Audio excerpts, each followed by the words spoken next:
people were asking about reception and a few tips that they can use when they're on reception. And now I like to think that I have like nailed reception and customers and dealing with difficult people, because I feel like it's a whole like psychological, there's a whole thing to it. And I'm going to give you a couple of tips that have really, really helped and have never, ever let me down in regards to dealing with clients. So I'm going to start from, say your patient comes in, they're coming in for a consult, it's just like a vaccine, and maybe the dog's got a bad ear, so we're going to do a cytology and it's going home with an ear med. So the bill's a little bit more than what the client thought it was going to be, but it's for the pet's own good. So this is how I'm going to manage this patient. So say they're coming in the morning, they're walking in the clinic, and I'm going to be friendly, chipper, and I like to call it fluffy. Like, I like to be as fluffy with the clients and the pets as much as possible, and I feel like it really kind of breaks down that barrier between a client,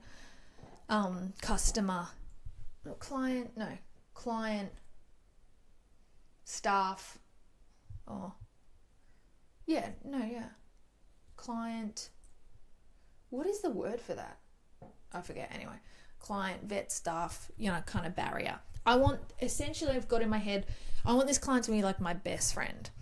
So when this client is coming in, I'm greeting them straight away, big smiley face, and hey, who do you have here today?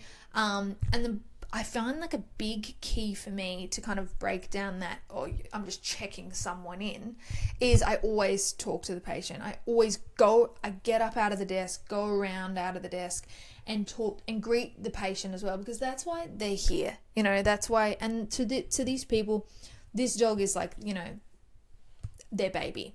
I come around, I always say hi to the dog, I have a huge bowl of treats on the front desk, give them out like they're candy. I work with a vet now, and I've never seen someone give out so many dog treats in the day, and the clients and the dogs absolutely love her. Like, it honestly works. It's like buttering them up, and they love it. Even for cats, she's got this stash of like cat treats, and they love it. And I'm like, it totally works. Like, yes, my dog wants a treat, 100%. They're the goodest girl. So absolutely give as many treats as you can. I always say, if your client has been waiting for a little, or before it even gets to that, I'm always just doing a little bit of chit chat, like, how's your day been so far? Or comment on the weather outside, as boring as that can be. I'm like, you just missed the rain. Or, I always comment on people like, oh my God, I love your shoes. Or I commented on the dog's collar. Just anything that's kind of going to break down that kind of barrier is really, really helpful. It kind of humanizes us, that we're not just people in white coats giving needles to dogs. We're people, like, we're humans. I'm a person. I have a life and my pets of my own and a partner, and I'm a person. I have feelings. I'm trying to get that across, which is great. I try to have a genuine conversation with people about, like, have you lived here for long?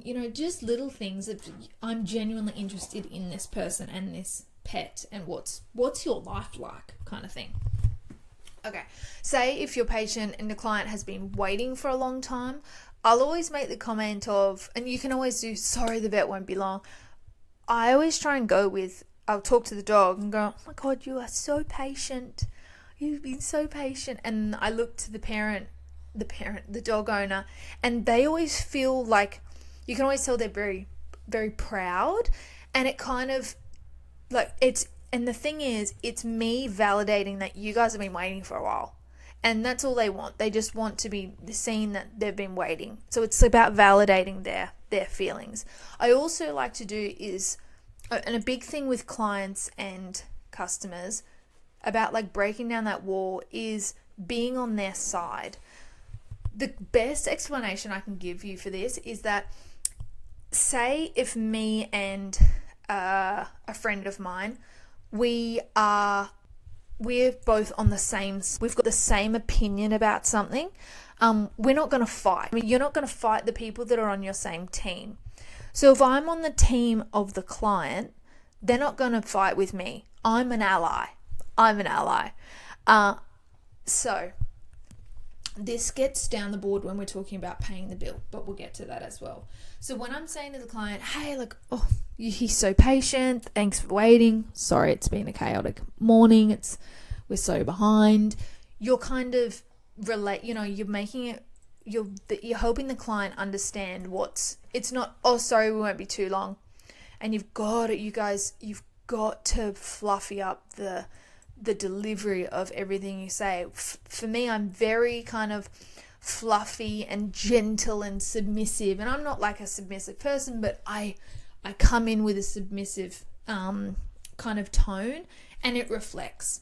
I'll say, oh my gosh, so sorry, like we've been so behind this morning. We had and you are totally like, I check with your like management, but I am not privy to.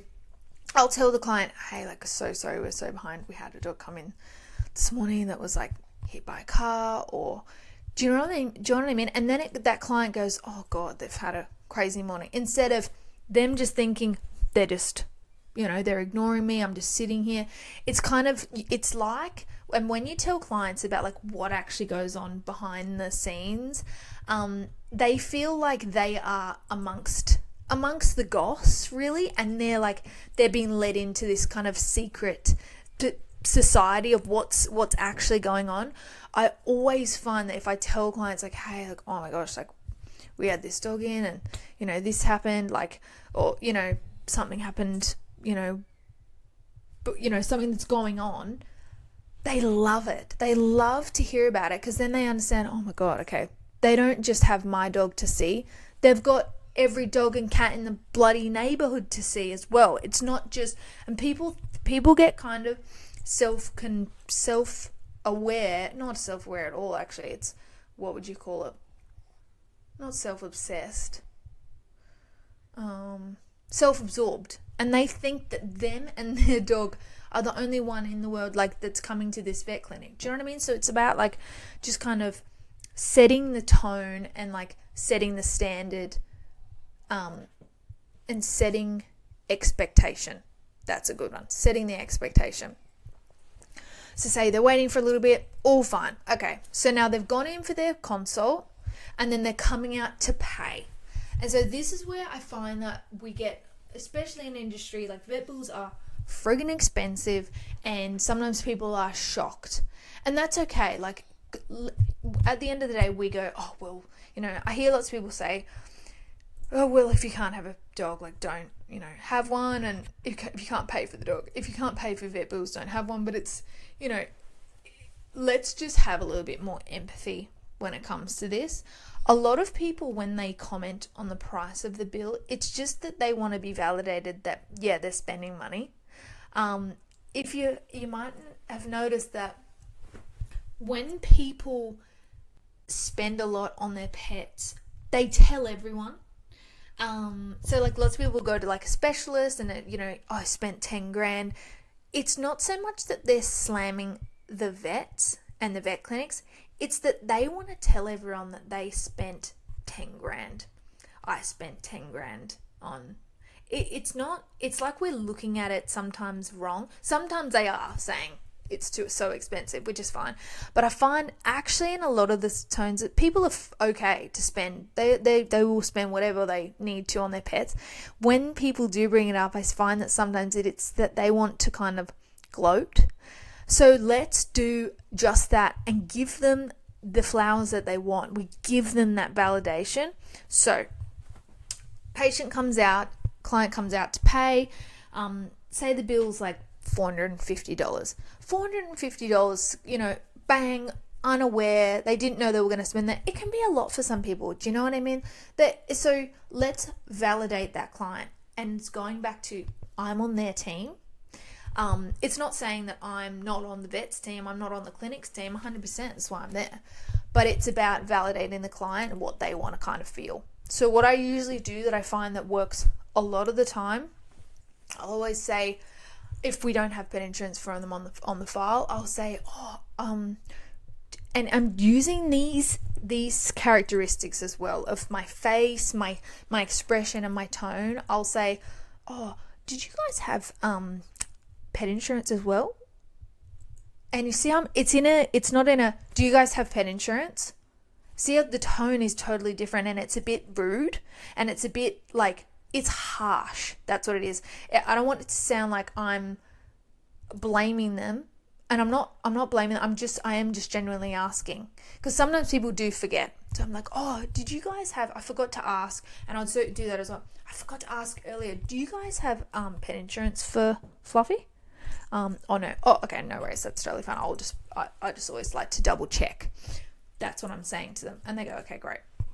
And I'll say, instead of just kind of blasting the price at them as well, I fluff it up. So instead of sitting there going, 700, and this is me with my FBOS. Oh no, this is me with my FBOS. It's $450.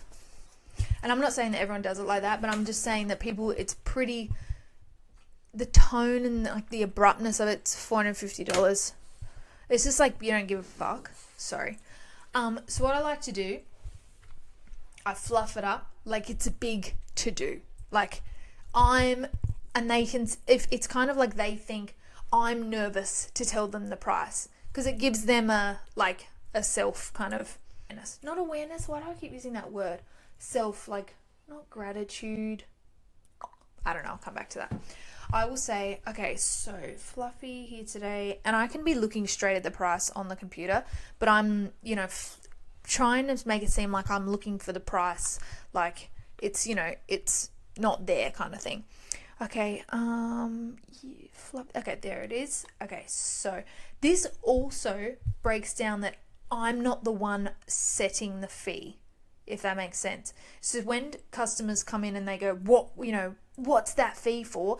Because it sounds like I'm billing it up. Do you know what I mean? So I'm making it clear to them that I'm looking for how much it's been built up. I'm not, I'm not doing the billing, even though I probably am. Okay. Oh, yep. There it is. It's come through now. Okay. So Fluffy today, it's $345.73. There you go. And I often say, if they kind of, if it's a couple, they look at each other, or there's kind of, I try and break the ice, and it's, again, I'm on your team. Oh my God. So I find that this works a lot. Definitely depending on the client. Like, you'll be able to read the room and say, when you can do this and when you can't. But I'll often say, right, Fluffy, well, did you bring your credit card? Or Mum's getting this one again. Is she? Or I'll say, Fluffy, you're going to have to get a part-time job to pay your mum back.